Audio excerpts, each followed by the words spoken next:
নমস্কার বন্ধুরা, পুষ্প কিচেনে আপনাদের সবাইকে স্বাগত। আশা করি সবাই ভালো আছেন। আজকে আবার একটা নতুন রেসিপি নিয়ে আপনাদের সামনে হাজির হয়েছি। খুব সহজ পদ্ধতিতে দুধ চিতই পিঠা। চিতই পিঠাটা আমি খোলায় করে ভেজেছি। আপনারা দেখুন, আমার সাথে থাকুন, সাথে থাকবে অনেক টিপস।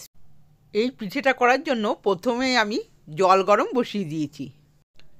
এবার একটা বোলের মধ্যে নিয়ে নিলাম 1 বাটি মেপে চালের গুঁড়ো। চালের গুঁড়োটা ভালো করে ছাঁকনি দিয়ে ছেঁকে নিয়েছি। আর দিয়ে দিচ্ছি সামান্য পরিমাণে লবণ। লবণটা দিয়ে ভালো করে মিশিয়ে নেব। এবার দেখুন, গরম জল করে রেখেছিলাম। এবার অল্প অল্প করে জল দিয়ে চালের গুঁড়োটাকে ভালো করে আমি মেখে নেব।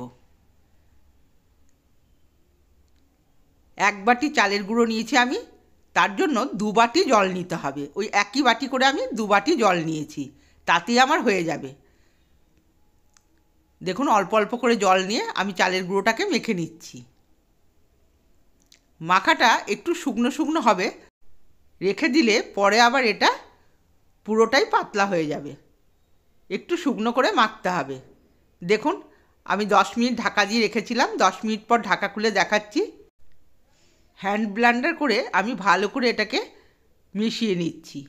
আপনারা এটা মিক্সিতেও করে নিতে পারেন। এবার দিয়ে দেব 1 বাটি নারকেল কোড়ানো। নারকেল কোড়ানোটা না দিলেও চলবে, কিন্তু দিলে খেতে একটু ভালো হয়। দেখুন, ভালো করে আমি মিশিয়ে নেব। আর বন্ধুরা, এই মিশ্রণটাকে খুব সুন্দর করে মেশাতে হবে। এই মিশ্রণটা মেশাবার ওপর নির্ভর করছে আপনার পিঠেটা সফট হবে। আর দেখুন, দিয়ে দিলাম 1/2 চামচ বেকিং সোডা। ভালো করে আমি এটাকে ফেটিয়ে নিলাম। আবার ঢাকা দিয়ে আমি 10 মিনিট রেখে দেব। 10 মিনিট পর ঢাকাটা খুলে আপনাদের দেখাচ্ছি।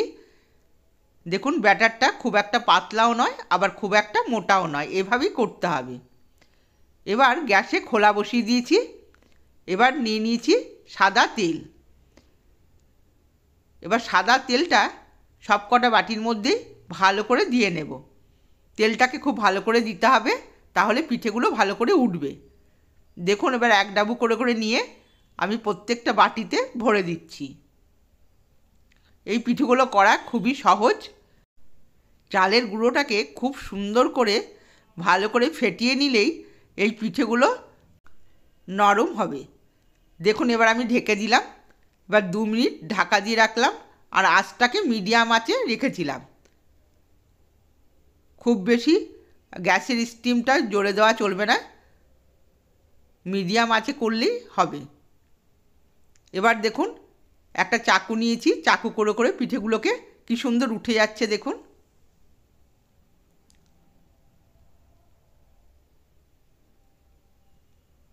সব কটা পিঠে আমার কত সুন্দর উঠছে। এর জন্য তেলটাকে বাটিগুলোর মধ্যে ভালো করে বুলিয়ে নিতে হবে। এবার একটা একটা করে পিঠে আমি থালায় তুলে নিচ্ছি।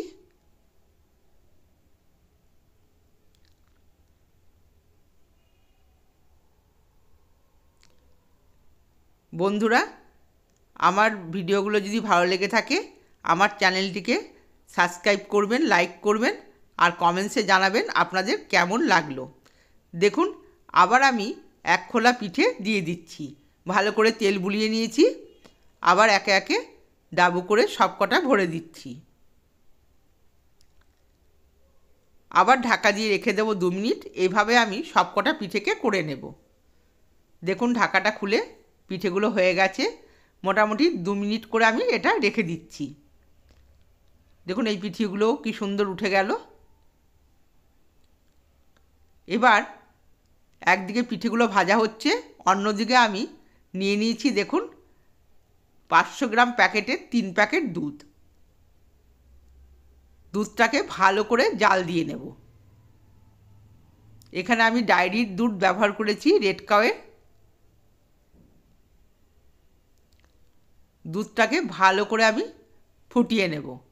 এবার একটা ছোট্ট বাটিতে আমি 3 হাতা দুধ তুলে নিলাম গুড়টাকে পরীক্ষা করার জন্য। এখনকার গুড় অনেক রকমই হয়, কোনোটা ভালো হয়, আবার দুধে দিলে দুধ কেটেও যায়। ওই জন্য দেখুন আমি দুধের মধ্যে দিয়ে অল্প গুড় সুন্দর মতো দেখে নিলাম যে দুধটা ফাটছে কি না। দুধটা আমার ফাটেনি, গুড়টা ভালোই আছে, ওই জন্য পুরো গুড়টা আমি এতে দিয়ে দিলাম। 1.5 কিলো দুধে আমি দিয়ে দিলাম 200 গ্রাম গুড়, খেজুরের গুড়। আর বন্ধুরা, আমি 150 গ্রাম চিনি দিয়েছি, ভিডিওতে আসেনি চিনিটা।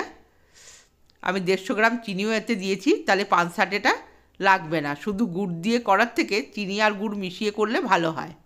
এবার দেখুন পিঠেগুলোকে একে একে দিয়ে দিচ্ছি দুধে।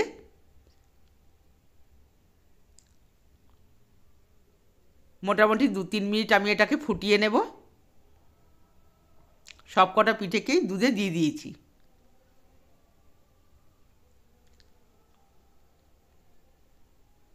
সব কটা পিঠেকে ডুবিয়ে দিলাম দুধের ভেতর। এবার দেখুন পিঠেটা ফুটে গেছে আর ঢাকা দিয়ে আমি রেখে দিলাম। এই চিতই পিঠা বন্ধুরা করতেও সহজ আর খেতেও দারুণ লাগে, আর খুব কম সময়তেই এই পিঠেগুলো করা যায়। আর দেখুন কিছু পিঠে আমি শুধু রেখে দিয়েছি খেজুরি গুড় দিয়ে খাওয়ার জন্য, আর কিছুটা পিঠে আমি দুধের মধ্যে ডুবিয়েছি। আজকের মতো ভিডিওটা এখানেই শেষ করছি বন্ধুরা। আপনারা সকলে ভালো থাকবেন, ধন্যবাদ।